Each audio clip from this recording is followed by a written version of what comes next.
castles, knights, swords, bows and arrows. No, I'm not talking about Monty Python or the knights who say knee. We're here to take a look at everyone's favorite robber who steals from the rich and gives to the poor. So, does Robin Hood deliver on the action promised in the trailers? Or should we just enjoy the Disney animated classic instead? Let's talk about it in this review. The movie begins by showing us the budding relationship between Robin and Marian.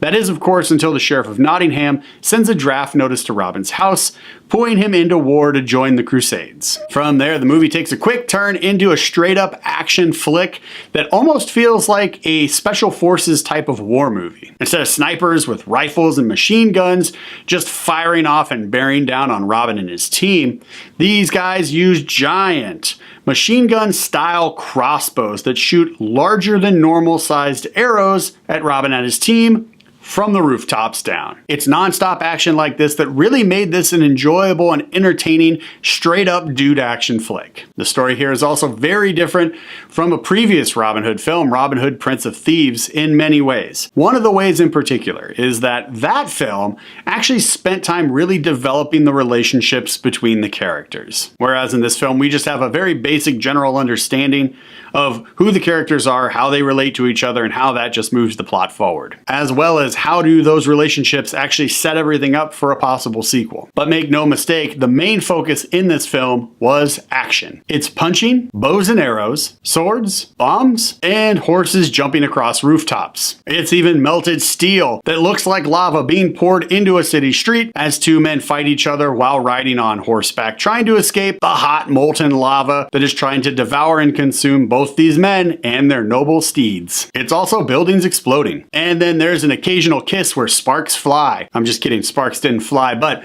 there are passionate moments between Robin and Marian which are to be expected. Overall, I found the story to be entertaining. I thought the action looked pretty good. And again, we understand why everybody is doing what they're doing and how that action and how their relationships all drive the plot forward, leading us to a possible sequel. However, since this film's primary focus seems to be action, we don't really get a lot of character development beyond just the surface level stuff. Okay, here's some people, here's kind of what they're doing, here's why they're important to the story. All right, that's enough. Back to the action. So while I would have enjoyed a little bit of a deeper dive into these characters and the relationship dynamics that form, that lack of it really wasn't a deal breaker for me. We find out and we see that John's son is literally killed right in front of him. He's beheaded by the sheriff's crusaders. We also find out that when Robin returns home from war, the sheriff has declared him dead and seized his property. So for them, their story basically is the enemy of my enemy is my friend. I get it. And as you just heard again, Robin is assumed dead because of the Crusades.